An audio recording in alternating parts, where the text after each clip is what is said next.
Já imaginou um lugar onde tudo pode coexistir em perfeita harmonia? De 5 a 9 de dezembro de 2022. Aprenda uns com os outros em vários diálogos transnacionais. Para juntos alcançarmos um planeta regenerado, é preciso que todos reflitam sobre a importância de se ter comportamentos e ações equilibradas para um mundo melhor. O Festival Conhecendo os ODS Latin América. Separe um espaço livre para você aprender com os maiores líderes do mercado. Em uma imersão transformadora que nasce através dos 5 P's para o desenvolvimento sustentável, pessoas, prosperidade, planeta, parcerias, paz. Participe e permita-se a trocar ideias inovadoras em busca de um planeta equilibrado. Olá, como vai? Tudo bem? Que bom estar de volta nesse bate-papo, nessa conversa que nós temos tido. São tantos, hein? Quantas horas nós estamos aqui conectadinhos no Festival Conhecendo os ODS, trazendo cada hora uma temática muito importante a gente estar junto. É isso que eu gosto, né? A gente ter essa troca de informação que a gente traz no nosso dia a dia e o quanto é intenso realizado aqui no Festival Conhecendo o DS. Eu sempre vou parabenizar, porque é uma conversa atrás da outra realmente aqui, e o pessoal sempre comentando e compartilhando, que isso é fundamental para que a gente tenha no nosso dia a dia, tá bom? Vou dar as boas-vindas para os meus convidados deste painel. Falando primeiro aqui, eu tenho ele que é embaixador do Instituto Lixo Zero Brasil, empresário do ramo da compostagem e sustentabilidade, Arthur Rancati. Seja muito bem-vindo, tudo bem? Arthur? Tudo ótimo, Juliana, é um prazer estar aqui com vocês. Perfeito, Oi? muito obrigada. Arthur, você está falando de onde? Eu hoje estou em Florianópolis, Santa Catarina. É meu segundo convidado da Ilha da Magia, que maravilha. Seja muito bem-vindo e um abraço para todos deste local incrível, viu? Obrigada. E agora, gente, eu recebo também, ele que é diretor de Pessoas e Sustentabilidade, Tiago Casagrande Cardoso. Seja muito bem-vindo. Obrigado, Juliana. Um prazer imenso estar aqui com vocês. Prazer de ter esse debate aqui com o Arthur. Perfeito. Tiago, você está de onde? Eu falo de São Paulo, capital. Então está aqui pertinho de mim também. Seja bem-vindo, viu? Nossa capital é tão pulsante também em tantas ações, né? Vamos falar bastante sobre isso.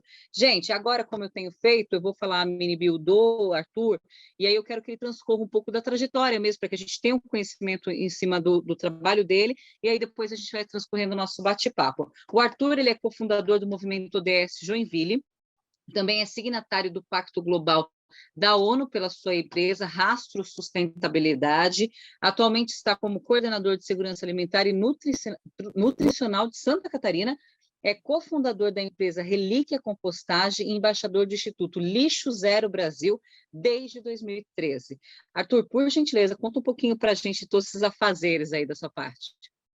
Pois é, bastante coisa. Meu currículo é uma bagunça, né? Eu me formei em comércio exterior e eu nem falo mais disso porque ficou lá na universidade e ainda durante a graduação me conectei bastante com a incubadora de cooperativas populares, né? Que prestava consultoria para negócios da economia solidária.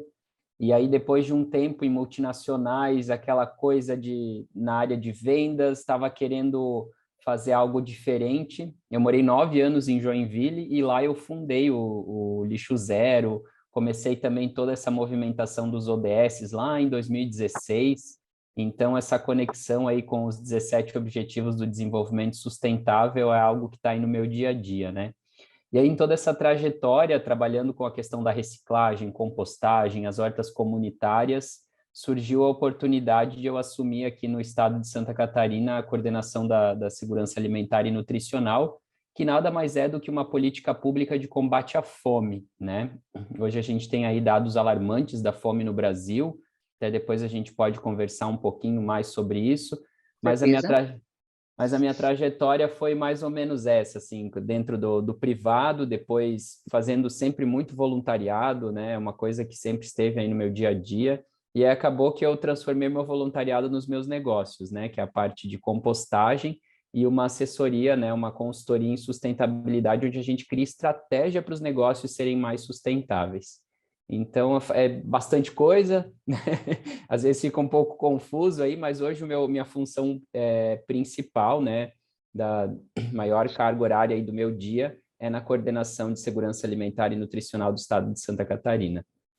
Não, e é incrível você ter essa temática, até porque nós estamos falando do P, planeta, né, nesse caso aqui, que vai nortear nossa conversa, é claro, porque aqui a gente está conhecendo vocês, então é muito importante que a gente saiba o que vocês têm a contribuir, tanto com a temática quanto com o nosso dia a dia, mesmo assim, os ODS e tudo mais, mas nós vamos falar muito dessa questão de segurança alimentar, da questão de compostagem, né, a gente tem várias partes, qualidade da alimentação, são tantos detalhes, e tem sido citado já em alguns painéis, viu, Arthur, por causa exatamente dessa relevância, né, da alimentação, do direito a se alimentar também, e a gente já vai falar um pouquinho mais sobre isso. Primeiro agora, eu dou a sequência, então, para o Thiago Casagrande Cardoso, agora falando da mini-bio dele, também querendo saber um pouco mais dessa história, né, ele começou a carreira em empresas de consultoria estratégica até fundar a AgroExperience, iniciou a trajetória como empreendedor, iniciando nesse caso. Foi diretor do documentário Pecuária Brasileira, História, Presente e Futuro, e head de marketing da Fazem, ou Fazem, aí você me corrija, a GTEC, que foi investida pela Monaches, olha outro nome aqui que eu precisava saber, formado em administração de empresas pela Universidade de São Paulo, USP, possui pós-graduação em marketing e estratégia pela Universidade da Califórnia, Estados Unidos, e hoje é sócio da Niche Partners, braço de ecossistema Tarpon, onde ajudou a fundar a NSTech, empresa em que já ocupou o cargo de diretor de MA e, no momento, ocupa a posição de diretor de pessoas e sustentabilidade. Mais uma vez, bem-vindo. Eu falei certo, é Fazem, Monaches, me fala um pouquinho desses nomes já primeiro e me conta um pouquinho dessa trajetória. Fazem, Monaches, que é Monaches. um dos principais, o primeiro ou o segundo hoje, Venture Capital da América Latina, e MA ali é M&A, né? Que é fusões e aquisições, né? Ah, sim, perfeito. E como você leu aqui para todos, eu acho que eu não tenho carreira nada óbvia, né, de estar falando de SD aqui hoje. Mas eu acho isso muito legal, porque de fato, eu tenho um pouco de perfil generalista e acho que trouxe bastante bagagem para olhar o ESG de uma outra forma. Um ESG bastante ligado a negócio, né?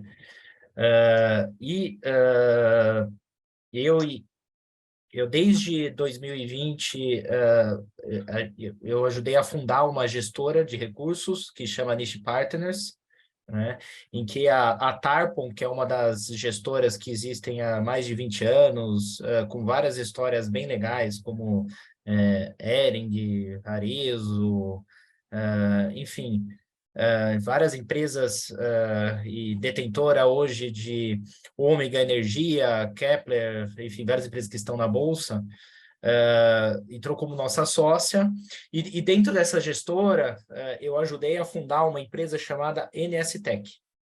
E o que é o mais legal de tudo da NSTech, que ela tem em seu coração o aspecto ESG.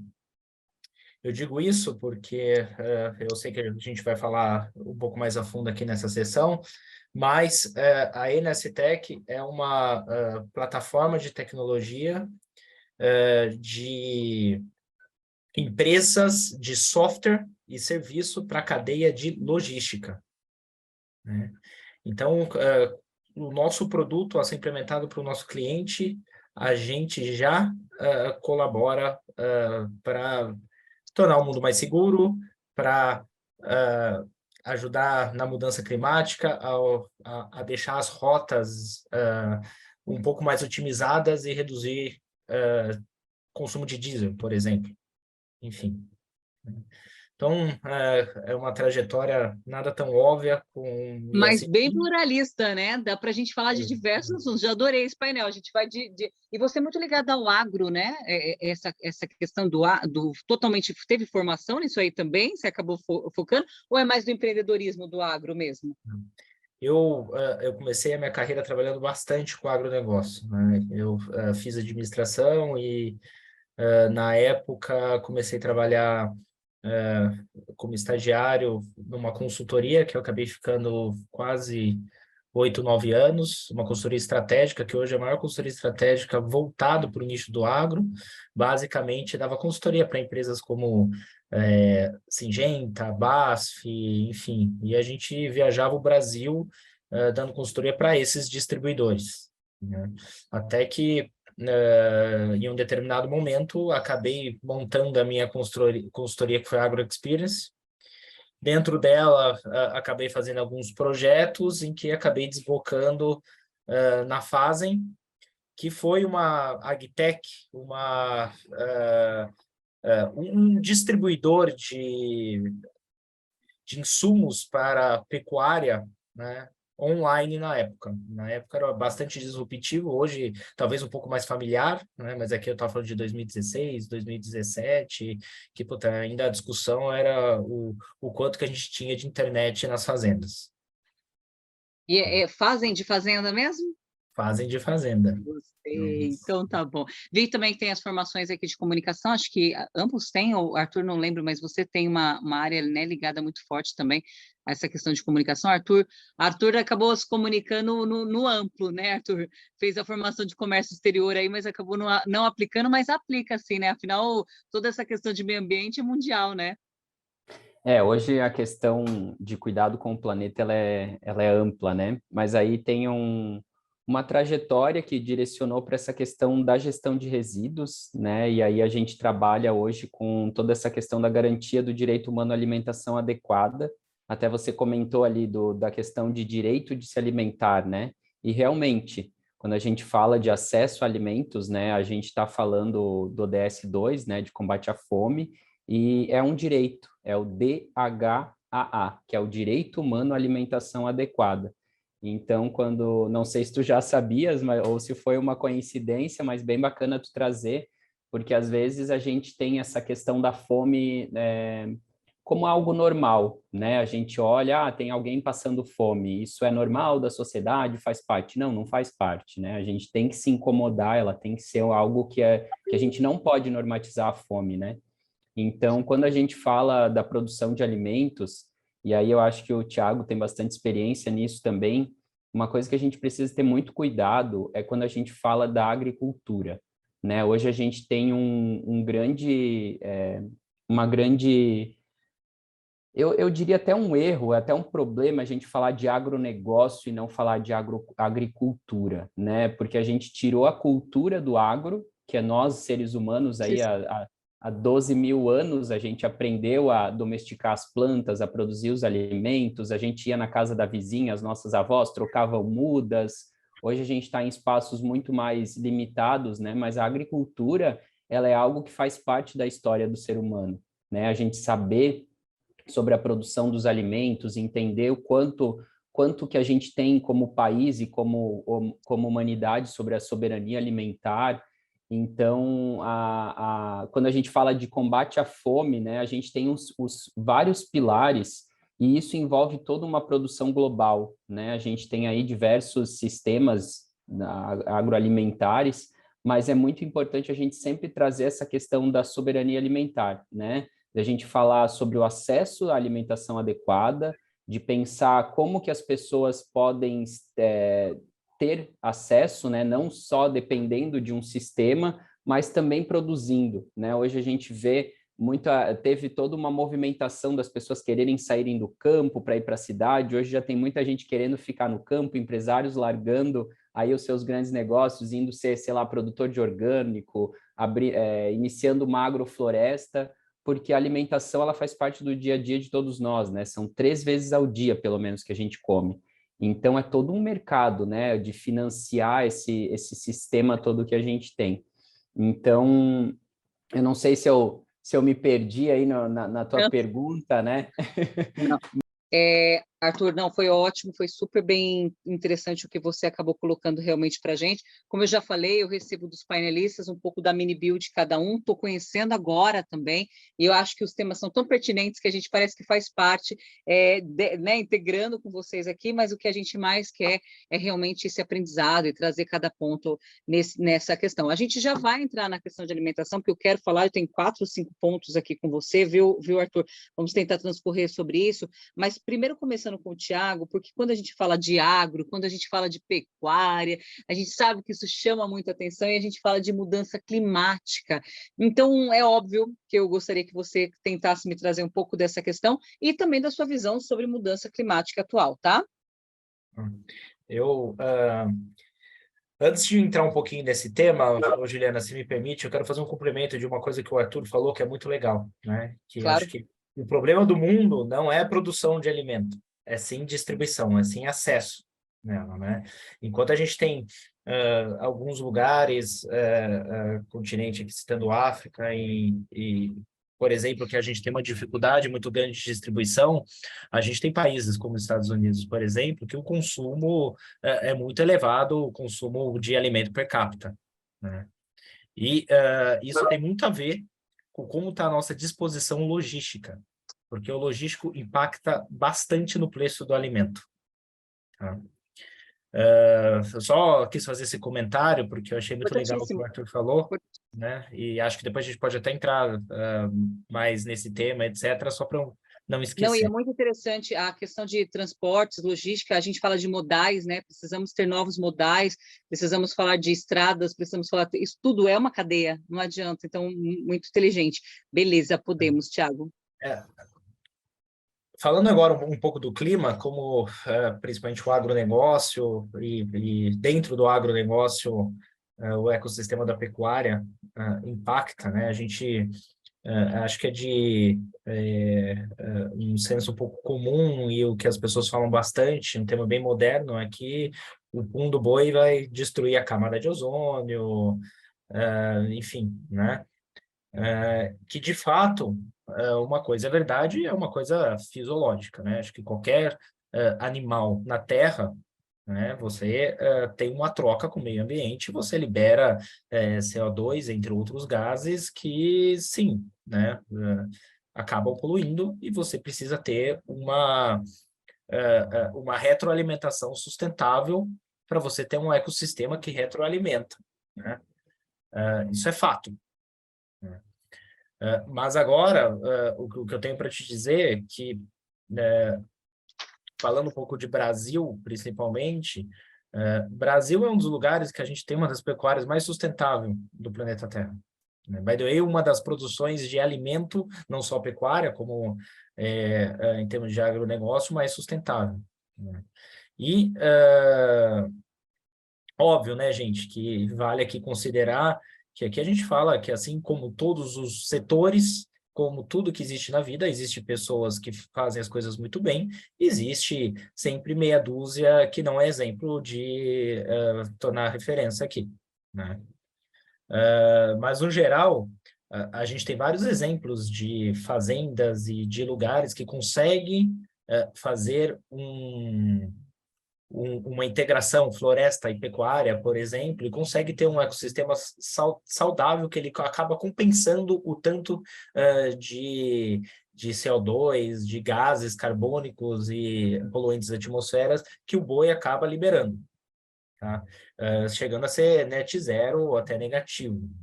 O Brasil tem vários lugares que isso é possível, né? Muito se fala que uma grande preocupação com um aumento da atividade dado a necessidade de alimentos e projeção do crescimento da população e por aí vai, né? Existem diversos estudos e uma coisa que é muito verdade, o Brasil tem um mundo de pastos degradados. Ou seja, pasto que não é possível mais fazer pecuária, que já foi desmatado lá atrás, e que, cara, aqui você pode transformar esses pastos ou em agricultura, né, ou em florestas. né? Ou seja, não precisamos ir para cima da Amazônia. Tem muita terra suficiente, né? O que eu quero dizer aqui, acho que minha mensagem da sua pergunta, eu não acho que a produção de alimento e pecuária é o destruidor da mudança climática, destruidor da camada de ozônio, enfim. O que eu acho é que, assim, a forma que a gente pode fazer, e é para esse sentido que eu acho que a gente tem que levar a discussão, né? Acho que sim, dá para impactar muito, inclusive em ajudar na transformação climática do mundo, né? Dá sim para você produzir mais alimento, com mais pecuária, né? Tendo mais floresta, compensando mais o gás, os dióxidos de carbono que o boi solta. Perfeito, Tiago. Eu vou falar sobre alimentação seguindo aqui, mas daí eu quero que na próxima que a gente voltar contigo, ainda mais que você direcionou bastante a essa questão de alimentação e foi super plausível, mas o que tem ocasionado, né, tantas mudanças climáticas e o que a gente ainda pode fazer visivelmente, que a gente pode colocar no nosso dia a dia também, porque nós estamos falando aqui do P de planeta, né, que englobam outras questões, como o P de pessoas, P de paz, tem várias, são 5 P's, né, nesse festival que nós estamos abordando, mas também qual ODS, que também a gente vai precisar ter muita atenção em cima disso, mas prontamente direcionado também para mudanças climáticas, mas daí como um todo. Tudo bem? A gente já pode voltar depois nessa, tudo bem? Ok. Arthur, com relação à alimentação, uma das coisas que a gente acabou falando, e você citou para mim, ó, qualidade de combate à fome, questão de compostagem, gestão de resíduos e tudo mais. Eu queria que a gente fosse no primeiro pontual aqui, que seria essa qualidade de combate à fome, porque, como você mesmo disse, a fome não é normal, não existe isso, não tem comida, não teve esse alimento, não tem essa não deveria ser nossa ótica, né? Não deveria ser. Mas como que você tem visto essa questão, qualidade de combate à fome? Então, começa lá na produção dos alimentos, né? E aí eu até queria, o Thiago espero que o Thiago não fique chateado comigo, mas eu ainda tenho algumas ressalvas em relação aos seres humanos se alimentarem de animais, sabe? Eu vejo assim que a gente tem que produzir alimento para alimentar o bicho, para o bicho nos alimentar, né? Existem várias questões até de especismo, né?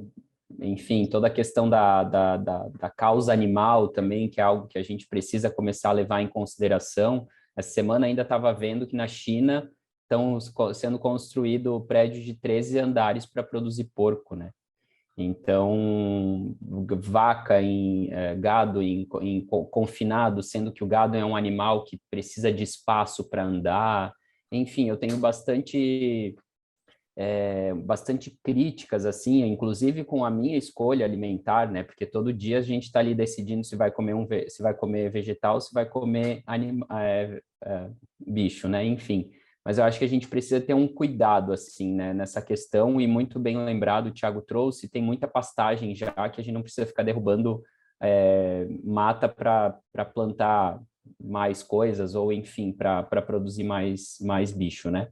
Mas voltando ali para a tua pergunta, a questão da segurança alimentar e nutricional, ela é intersetorial, né? A gente conversa com a agricultura, né? E aí, quando a gente fala de agricultura, a gente tem que falar cada vez mais de utilizar menos veneno e menos agrotóxico, né? A gente tem que falar de uma transição de bioinsumos para a agricultura. As próprias grandes empresas, né, elas já estão olhando para isso, tem que ser algo mais natural, a gente não pode mais ficar utilizando agrotóxico e veneno de origem sintética nas nossas plantações, né? Contamina lençol freático, contamina o solo, os agricultores, né? E os alimentos, e aí a gente chega aí no leite materno tendo ainda resquício de veneno que vai direto para o bebê, né? Então, a nossa alimentação, ela está contaminada, né? Isso é um fato, a gente não pode mais negar o problema que a gente tem hoje nessa questão da produção de alimentos. Então, quando a gente fala de garantia de alimentação, a gente tem que pensar na agricultura. Como que está sendo produzido? Que tipo de transição a gente vai fazer? Aqui no estado de Santa Catarina, a gente está com 2 políticas, né? E aí passa pelas políticas públicas, não tem como. A gente está trabalhando na política de redução de agrotóxicos no estado e também numa política de produção agroecológica e orgânica, né? Isso tudo visando saúde pública, porque quando a gente fala de reduzir agrotóxico, a gente está falando de saúde, né? Então, assim, e claro, né? De novo, o planeta, né? A gente não pode esquecer aí que a gente só tem um. E hoje, essa semana, a gente bateu 8 bilhões de pessoas no planeta Terra, 8 bilhões de bocas que precisam ser alimentadas, né? Quando a gente passa pela parte da agricultura, né, e aí olhar todo esse sistema produtivo, pensar na logística, no zero desperdício, 1/3 do que é produzido no Brasil de comida é perdido, né, em transporte, em desperdício. E aí a gente tem que falar também dessa questão de entender onde estão essas pessoas que sofrem com insegurança alimentar e nutricional. E aí por isso que o nutricional é tão importante, né? A gente fala de segurança alimentar, precisamos comer, e nutricional. Ela tem que ser uma alimentação abundante de nutrientes, né? Então não adianta só encher a barriga de, sei lá, um monte de farinha, um monte de açúcares e gordura, e onde fica a nutrição disso tudo, né? Então, a gente tem que equilibrar esses 2 pontos, esses 3 pontos, né? A parte da agricultura, saber onde estão as pessoas em insegurança alimentar e nutricional e ver como é que está a questão da saúde, né? Então, a política pública de segurança alimentar e nutricional, ela é intersetorial, né? Ela passa por diversos setores dos governos, né? E do próprio sistema produtivo, sempre olhando na questão do alimento mais natural possível. Então, quando a gente fala de ultraprocessados, né, a gente não, uma coisa que tu compra dentro de uma embalagem plástica, tu adiciona água quente e aquilo ali vira algo para tu comer, alguma coisa tem de errado nesse processo, né? A gente não descascou, a gente não sabe como foi feito, o que tem ali dentro, um monte de tipo de conservante, gordura, sódio, enfim. Então, a alimentação, ela tem isso tudo, né? E a alimentação, eu até brinco que comer é um ato político, porque quando tu decide o que tu vai comer, tu está financiando toda uma cadeia produtiva, né? O que está por trás dessa cadeia produtiva?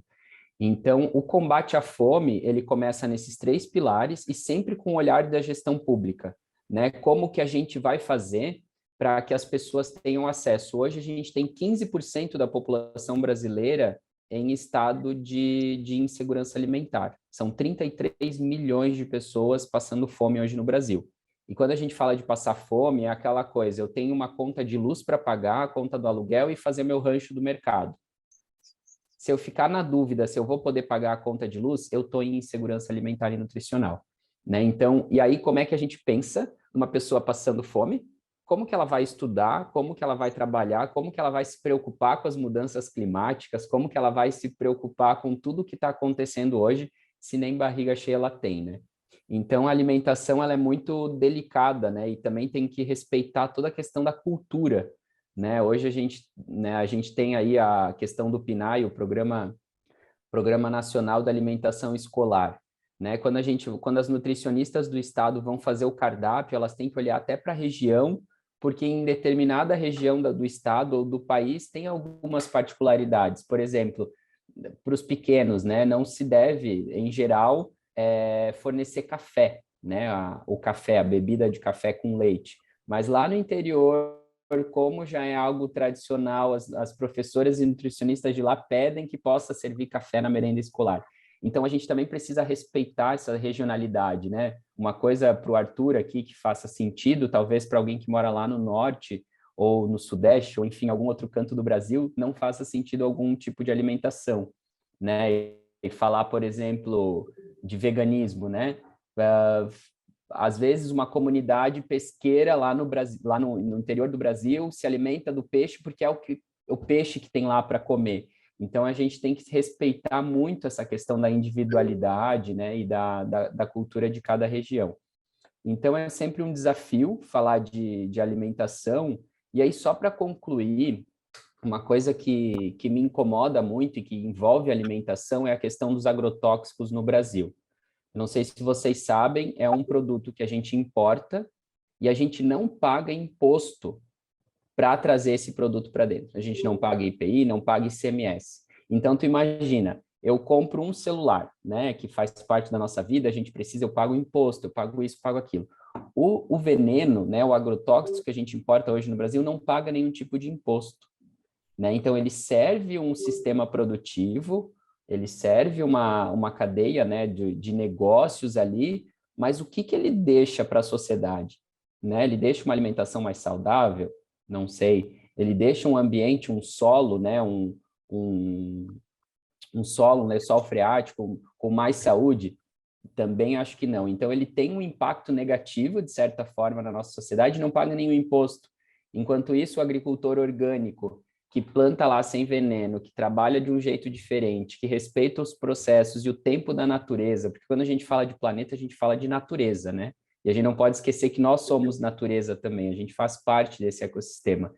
E aí chega lá na gôndola do supermercado, o produto orgânico, livre de veneno, mais saudável, custa mais caro do que o outro. Por que será? Né? Porque tem subsídio, porque não paga imposto, porque tem um monte de coisa, enquanto o outro agricultor lá de orgânico tem que fazer milhões de coisas para provar que está fazendo certo.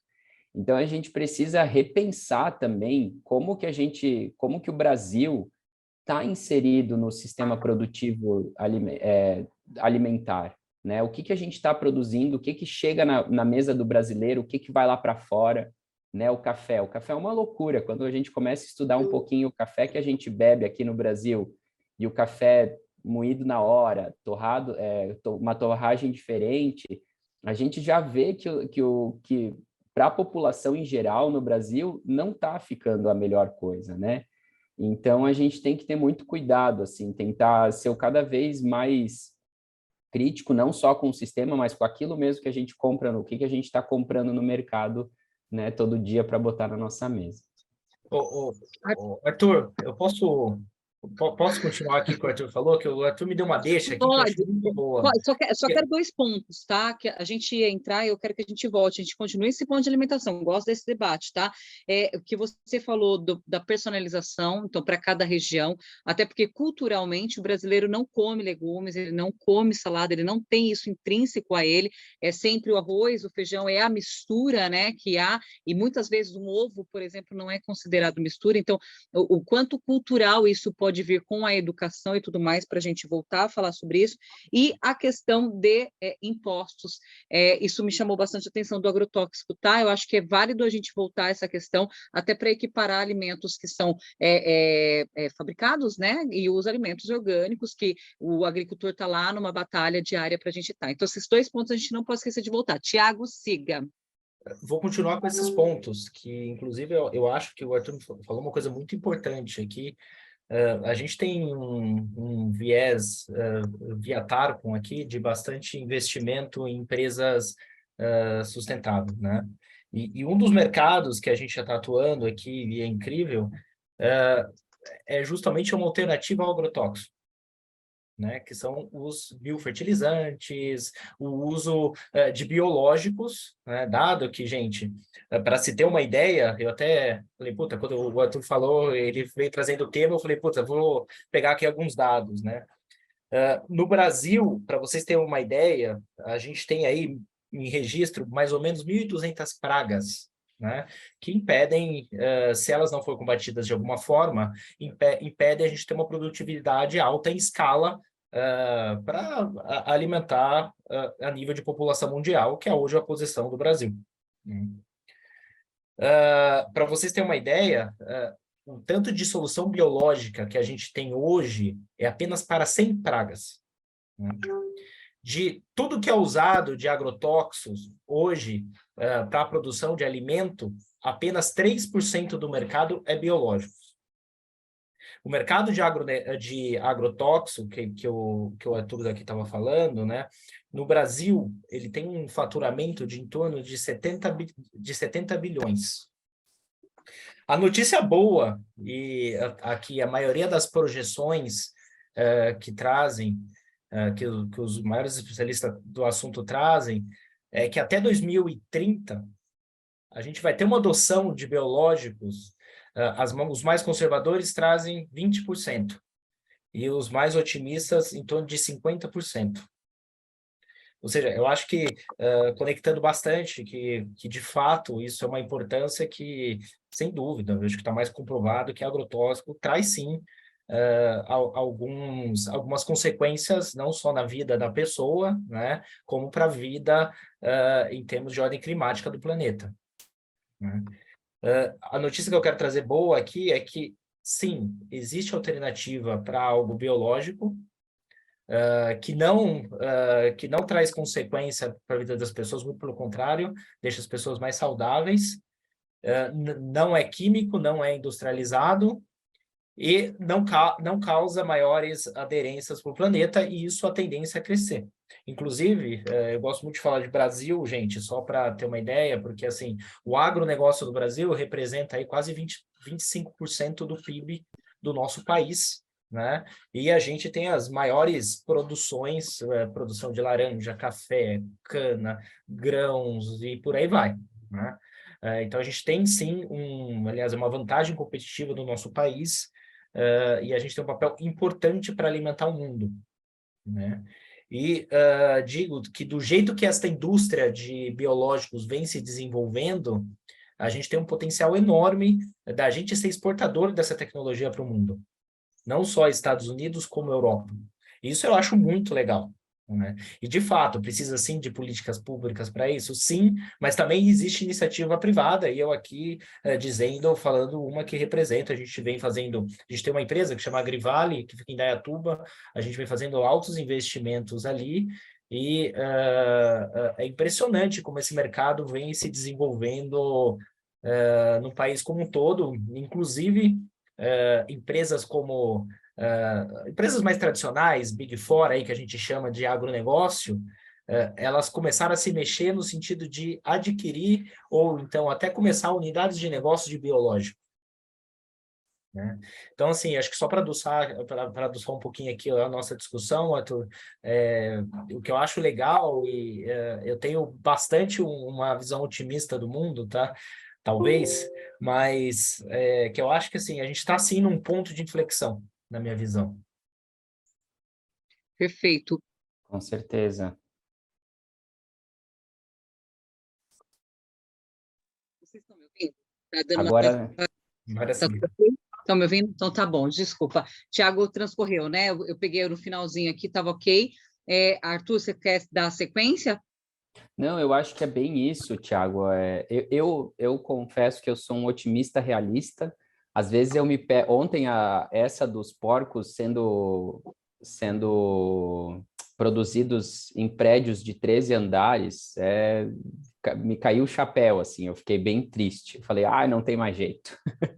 Mas tem horas que eu acredito que a coisa tá mudando, né? As grandes corporações que hoje nem têm o poder e de toda, né, o sistema econômico e que, enfim, elas também já entenderam que se a gente não mudar algumas coisas, a gente vai para o colapso e não vai ter dinheiro que salve a gente, né? Então, essa questão dos bioinsumos, elas são urgentes e a gente não pode, e assim, 2030, 2050, essas duas datas estão sempre aparecendo assim para a gente, né? A Europa vai parar de produzir carros com combustível fóssil até 2030, até 2040. Então, essas datas, elas estão chegando, mas às vezes elas chegam e também são prorrogadas, né? Que foi o caso do Brasil com a Política Nacional de Resíduos Sólidos, que 2014 era para não ter mais lixões no Brasil em funcionamento e hoje está lá para 2030 de novo. Então, assim, eu quero acreditar também, eu espero, né, que essa mudança aconteça, que o mercado também entenda, e depois que apareceu o ESG, né, a coisa ficou mais latente, as nossas empresas começaram a ter mais clientes, inclusive, né, porque lá em 2015, quando a gente começou, era só mais dois ali querendo fazer algo diferente. Hoje, 2022, a gente tem fila de cliente querendo mudar a estratégia do seu negócio, né? Então, a gente tá nessa fluidez. Eu não sei se eu posso só mais um pouquinho, Juliana, para falar sobre a questão da compostagem, né? Eu acho que é bem... Pode, claro. Acho que a gente está num assunto que a gente acaba detalhando, é importante a gente acabar tendo esse ponto, sim, por favor. Legal. Então, assim, ó, só para ainda nessa questão da alimentação, né? A produção, escolha, o que que a gente consome e o pós-consumo, né? Hoje a gente tem aí 50% do que a gente gera nas nossas casas é resíduo orgânico, resto de comida, né? Borra de café, casca de ovo, casca de fruta, de verdura, e isso tudo está indo para o aterro e para o lixão. Isso é um absurdo pensar que potássio, nitrogênio, um monte de nutriente está se perdendo com um monte de outras cacas, né? Lá no aterro sanitário, e a gente está tendo que importar isso tudo também para poder suprir a demanda do nosso solo de adubação. E a gente sabe que também as jazidas estão com as suas horas contadas, né? A gente tem aí toda uma questão de administrar os recursos do planeta, e aí é de novo, né? É o planeta, beleza, mas a gente tem que administrar esses recursos naturais do planeta para poder suprir a demanda de 8 bilhões de pessoas. São 8 bilhões de pessoas precisando comer, morar, com saúde, educação, segurança, e tudo que a gente tem é natureza processada. O microfone da Juliana já foi natureza, essa minha casa já foi recurso natural, tudo, né? O meu copo foi areia, minha roupa foi algodão. Então, assim, quando a gente olha para as coisas que a gente tem e olha nela, enxerga como recurso natural e aí pensa que a gente tem só um planeta, a gente começa a falar de consumo consciente, a gente começa a falar sobre escolhas, né, sobre o impacto desse nosso consumo todo de mudança climática e tudo que a gente está vivendo. Então, a compostagem, né, que daí está dentro desse setor da alimentação, se a gente quer comer amanhã, a gente tem que adubar e plantar hoje, né? E todo esse resíduo que a gente tem de resto de alimento, misturar com lixo de banheiro e mandar para um aterro sanitário, a gente está dando um tiro no pé gigante, que a gente não tem noção do impacto que isso é, né? E aí a gente fala, é orgânico e reciclável. Não, não é orgânico e reciclável, é reciclável, não reciclável, e os orgânicos, eles precisam voltar para o solo porque é cheio de nutriente, né? Eu não como casca de banana, eu não como casca de ovo, mas está cheio de nutriente ali que precisa voltar para o solo. Quando eu produzo um pé de alface, eu retiro do solo nutrientes, né? Porque esse alface, para crescer, ele consumiu o nutriente da terra. Então, é urgente que a gente faça compostagem. E aí tem diversos métodos, né? Tem minhocário, tem compostagem direto na horta, tem empresa que coleta na tua casa e tu leva para uma, para uma planta de compostagem. Então, essa era uma coisa que eu queria falar, assim, de que a gente precisa olhar para o nosso resíduo orgânico como fonte de nutriente para a agricultura, né? Num sítio nada se perde, né? O resto do galinheiro, o resto de comida lá, o agricultor dá conta disso, mas a gente que está na cidade, a gente não se toca de que a gente precisa fazer isso também na área urbana. É bem importante.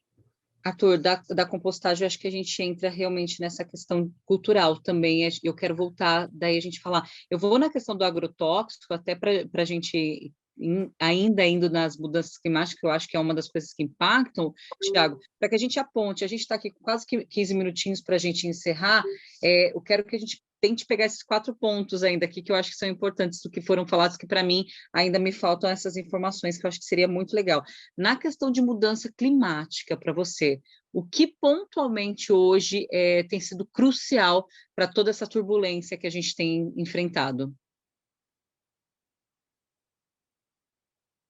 Olha, eu acho que, primeiro, a gente, nos últimos anos, a gente teve um avanço muito rápido, né? Muito rápido e nada construtivo de uma industrialização. O mundo globalizado tornou-se as coisas com uma velocidade muito mais acelerada, né? Principalmente a necessidade de chips, de tecnologia e etc.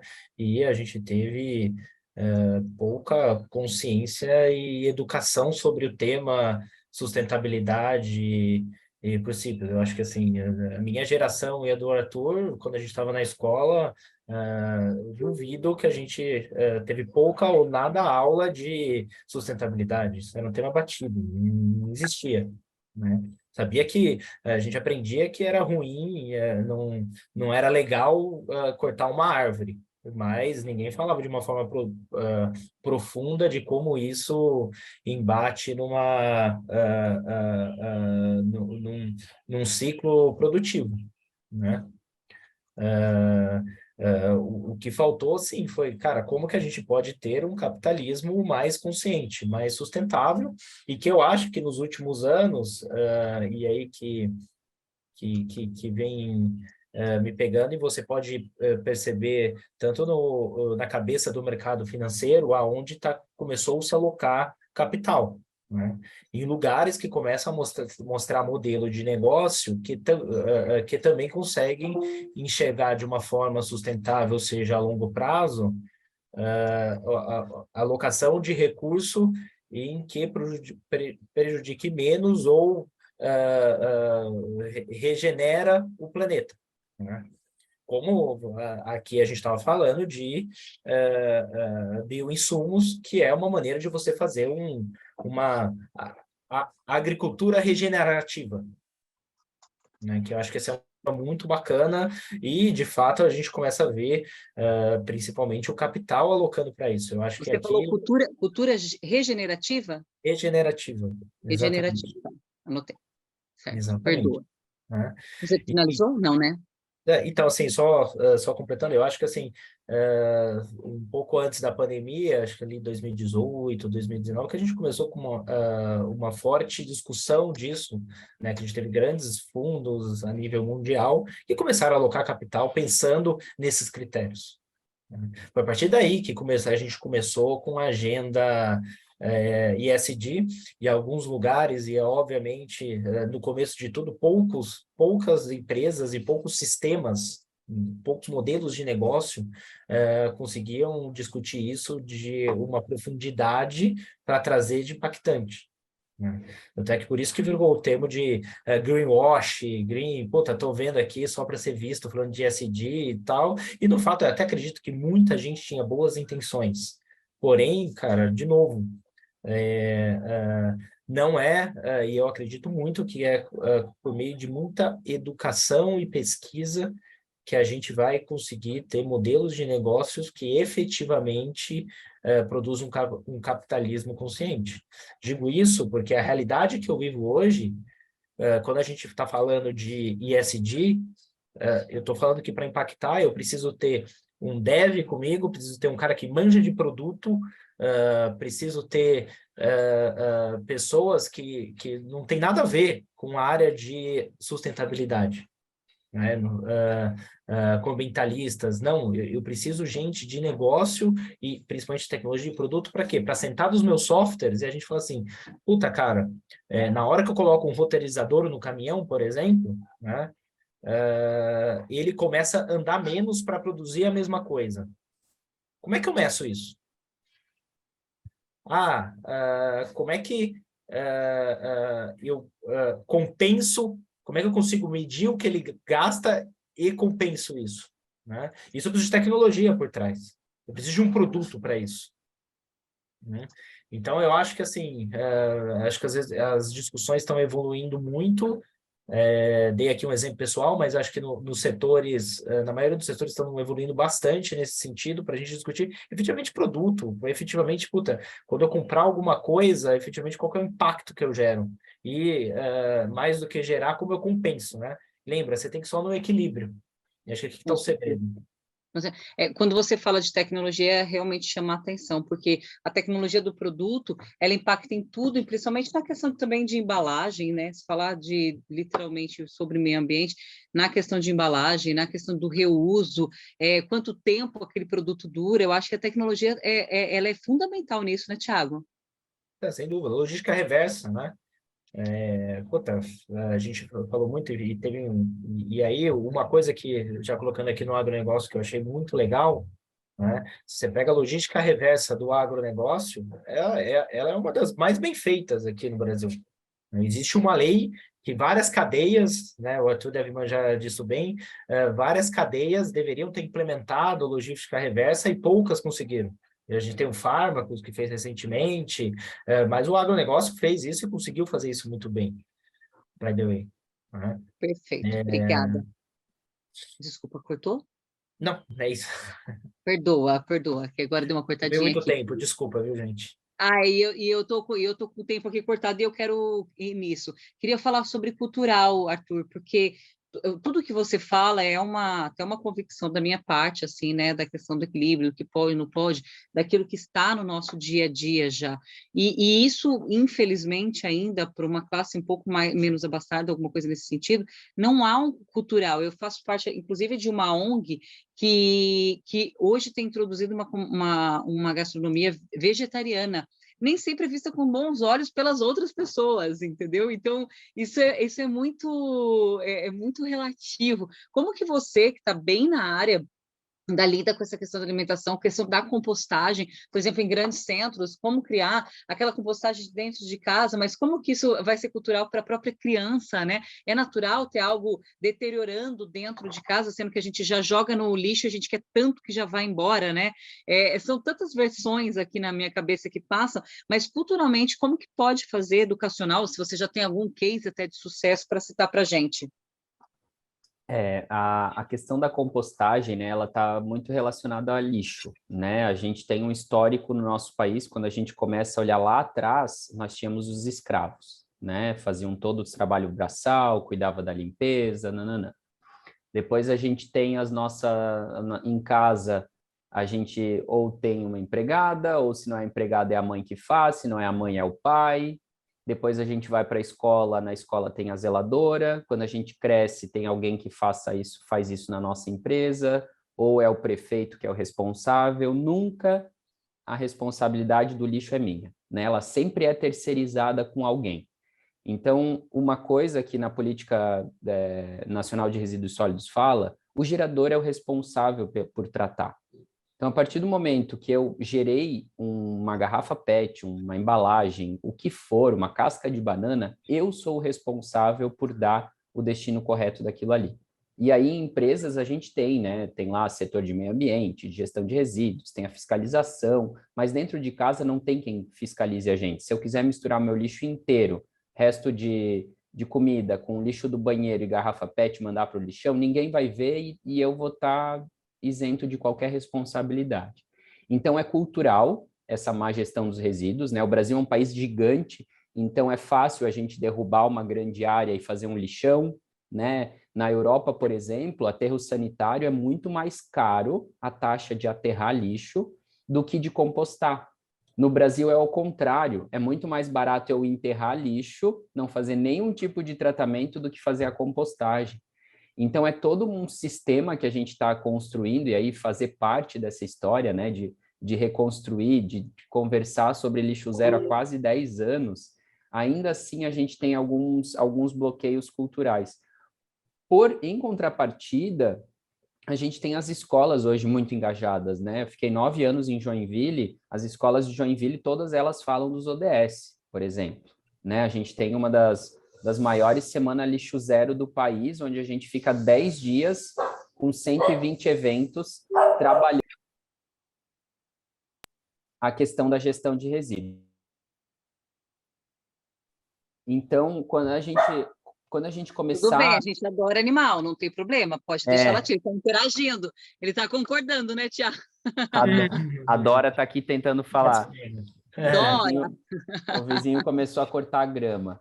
Mas então é isso, assim, a gente vai ter que conversar isso na escola, vai ter que conversar isso no trabalho e tentar levar isso todos os dias para frente. E é um desafio gigante. Lá na secretaria a gente montou o programa Lixo Zero, tem horta, tem compostagem, e tem pessoas com pós-graduação que olham a plaquinha do lixo, né? Tem lá as 3 divisões e conseguem jogar errado, né? Porque fica, eu acho que eles nem separam direito. Não, a gente está separando, a gente pesa antes de mandar para coleta, faz todo um trabalho, só que é diferente, né? Até para encerrar aqui, se eu instalo um painel fotovoltaico na minha casa para captação de energia solar, eu instalo uma vez, o sistema vai dar conta disso e vai jogar a energia elétrica na minha rede.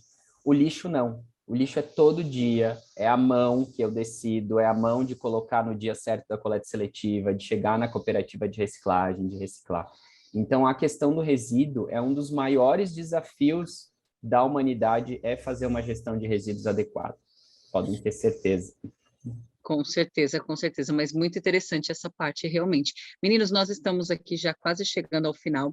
O que eu vou pedir a gentileza agora de vocês, nós falamos Tentamos falar ao máximo aqui, mas ficaram vários pontos que a gente poderia transcorrer, mas essa é a beleza dos painéis, né? A gente fomenta e aí a gente acaba falando para as pessoas seguirem, né, vocês, acompanharem tudo isso. No Festival DS, a gente sempre tem todo mundo participando aqui também, de uma forma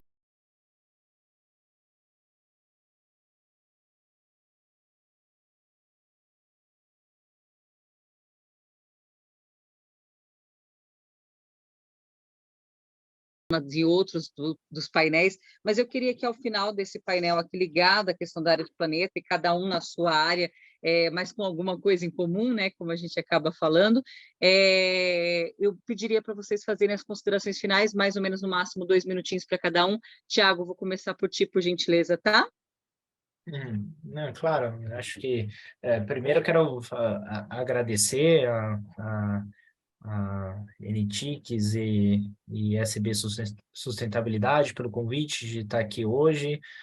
Obrigado, Arthur, pela excelente discussão. Acho que você trouxe bastante coisas sobre o nosso planeta. Acho que, sem dúvida, a gente acabou ficando aqui num tema central, que é combate à fome, né? Que, sem dúvida, pessoas com fome não vem nada depois. Também concordo com essa afirmação.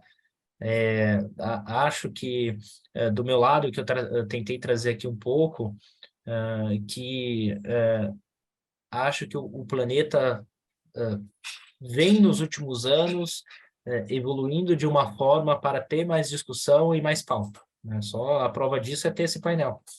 Antigamente não existia com tanta recorrência discussão sobre o tema, espaço para falar, né? E a outra prova, que eu acho que é uma prova muito mais contundente, é o número de negócios e ativos que principalmente o mercado financeiro vem investindo, olhando uma parte de um capitalismo sustentável e consciente na parte ambiental. Prova disso, o tanto de capital que o setor de bioinsumos vem recebendo nos últimos tempos, né? Se as projeções aí estiverem corretas, vai ser a nossa agricultura regenerativa, vai ser uma baita transformação de uma sociedade. Esse termo ambiental, sustentável e tudo mais. Mas de tamanho conhecimento, de tamanho pessoas incríveis que eles me apresentam, eu só vou aqui nas anotações. Obrigada, viu, Tiago, pela presença. Fique bem, tá? Obrigado, eu que agradeço, Juliana. Prazer, Arthur. Arthur, agora é com você, por gentileza, seus 2 minutos de considerações finais. Eu tô achando que a Juliana vai virar uma jornalista ambientalista, tipo André Trigueiro, assim, ó, cola no... Mas você sabe que o ano passado acabou, assim, ficou tradicional da gente realmente. E aqui eu estou no Grande ABC, a gente conversa da pauta do meio ambiente muito mais forte do que eu conversava antes de ter tido o festival Conhecendo o DS. Então, assim, não sei especificamente, porque minha área é o social já, muito forte aqui no ABC, mas pode ter certeza que comigo vocês vão poder contar sempre, Arthur. Muito e bom. quase vegetariana, então já estamos quase juntos aí. Olha só, não, a profissão de vocês ela é incrível, né? Ela cria crítica, né? Vocês trazem informação, deixam a população mais atenta a tudo que está rolando. E assim, né, gente, os dados eles são alarmantes, né? Não adianta a gente dizer que a gente não está passando por uma... Eu nem gosto de falar de mudanças climáticas, eu já falo de crise climática, né? A gente tem aí indicadores de 2050 que a gente vai estar meio complicado aí a situação, né? Então, acho que agora é a gente tentar mitigar ao máximo, né, esses danos. Então, assim, o dano já está aí acontecendo, a gente precisa fazer com que a coisa seja reduzida, e eu gosto muito da palavra regeneração. Uma vez eu ouvi que a gente precisa fazer 3 coisas.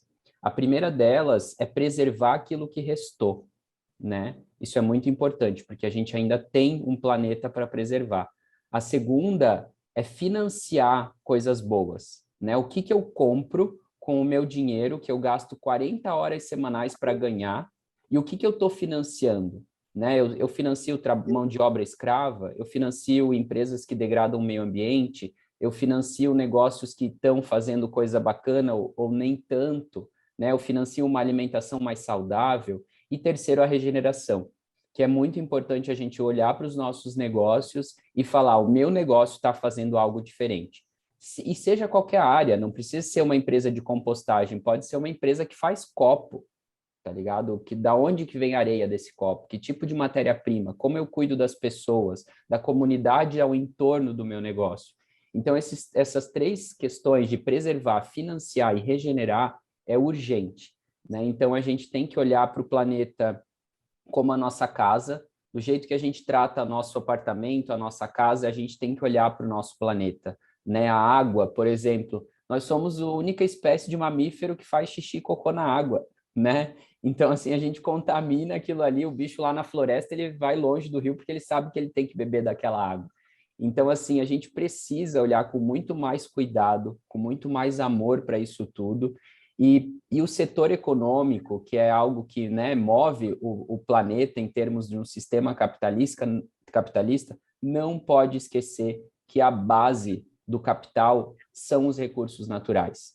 Se eu não tiver madeira, eu não tenho... Se eu não tiver árvore, eu não tenho madeira. Se eu não tiver areia, eu não tenho vidro. Se eu não tiver petróleo, eu não tenho plástico, né? Tudo vem do planeta. Tudo vem dessa mãe natureza que a gente tanto fala, né? Tanto idealiza e coloca num lugar que é a natureza, e a gente não pode esquecer que nós somos natureza também, fazemos parte desse ciclo, somos cíclicos também nesse universo maravilhoso. Obrigado demais aí pelo convite. Eu participo junto com a NTICS desde o caminhão ODS, quando passou lá por Joinville, e é sempre uma alegria estar com vocês. A alegria é nossa. Obrigada, viu, Arthur, pelo carinho, aprendi muito. Vamos seguir em frente com essas nossas perspectivas mesmo. E eu fico muito feliz da gente falar mais uma vez sobre planeta, afinal, algo que eu sempre ouço, né, principalmente das pessoas ligadas a essa questão do lixo zero, tudo, nada joga fora, né? Não tem fora no planeta, não é isso? Então, esse eu aprendi, esse eu levei para a vida também. Obrigada pela oportunidade de estar com vocês e pessoal que está nos assistindo, que está nos seguindo. Muito obrigada pela presença de vocês aí do outro ladinho da tela, faz totalmente diferença e estejamos juntos sempre. Até a próxima, obrigada.